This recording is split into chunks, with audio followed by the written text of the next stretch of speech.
مقصدیت۔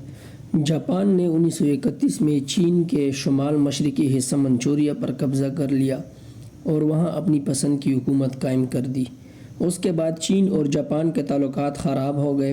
7 جولائی 1937 کو بیجنگ کے پاس Marco polo برج کا واقعہ پیش آیا۔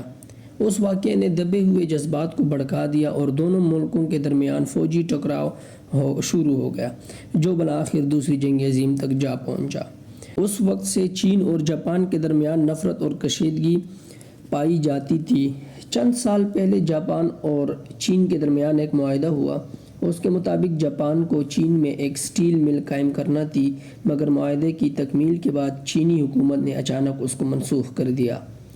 چین کے نئے وزیر اعظم ڈینگ ژاپنگ نے حال ہی میں اشتراکی انتہا پسندی کو ختم کیا اور کھلے دروازے کی پالیسی اختیار کی تو جاپان کے لیے دوبارہ موقع مل گیا۔ چنانچہ آج کل جاپان نے چین میں زبردست یورش کر رکھی ہے۔ آپ اگر جاپان سے چین جانا چاہیں تو آپ کو ہوائی جہاز میں اپنی سیٹ 3 ماہ پیشگی بک کرانی ہوگی۔ جاپان سے چین جانے والے ہر جہاز کی ایک سیٹ بھری ہوئی ہوتی ہے۔ چین میں تجارت کے زبردست امکانات ہیں۔ جاپان چاہتا ہے کہ ان تجارتی امکانات کو بھرپور استعمال کریں۔ اس مقصد کے لیے جاپان نے یکلخت طور پر ماضی کی تلخ یادوں کو بھلا دیا۔ ایک سیاح کے الفاظ میں جاپان نے طے کر لیا کہ وہ چین کی طرف سے پیش آنے والی ہر اعزار رسانی کو یک طرفہ طور پر برداشت کرے گا۔ مذکورہ سیاح نے لکھا ہے کہ میرے قیام ٹوکیو کے زمانہ میں ریڈیو بیجنگ نے اعلان کیا، جو کہ جون 1985 کی بات ہے، کہ چین ایک میوزیم بنائے گا جس میں تصویروں کے ذریعے یہ دکھایا جائے گا کہ جاپانیوں نے چینیوں کے اوپر ماضی میں کیا کیا مظالم کیے ہیں۔ اس میوزیم کا افتتاح 1987 میں ہوگا، جبکہ مارکو پولو کے حادثہ کو 50 سال پورے ہو جائیں گے۔ جاپانیوں سے اس خبر پر تبصرہ کرنے کے لیے کہا گیا تو انہوں نے خاموشی اختیار کی۔ جب زیادہ زور دیا گیا تو انہوں نے جواب دیا، "You know our Chinese friends have a way of twisting our tales and appealing to our conscience."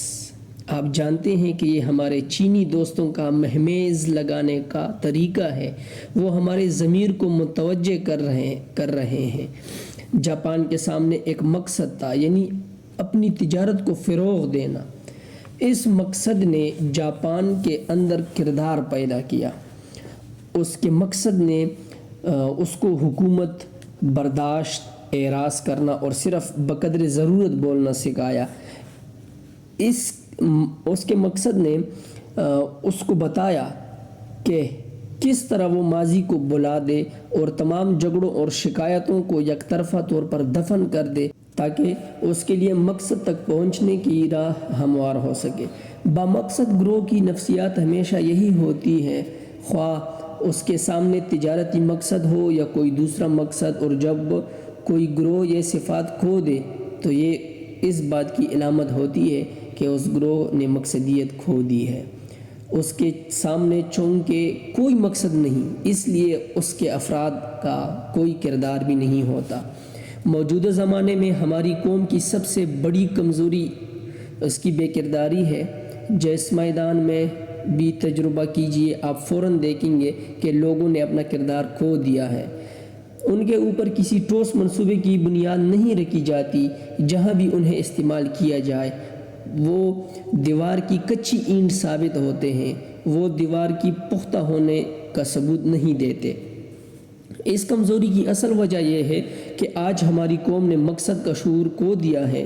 وہ ایک بے مقصد گروہ ہو کر رہ گئے ہیں۔ ان کے سامنے نہ دنیا کی تعمیر کا نشانہ ہے اور نہ آخرت کی تعمیر کا نشانہ۔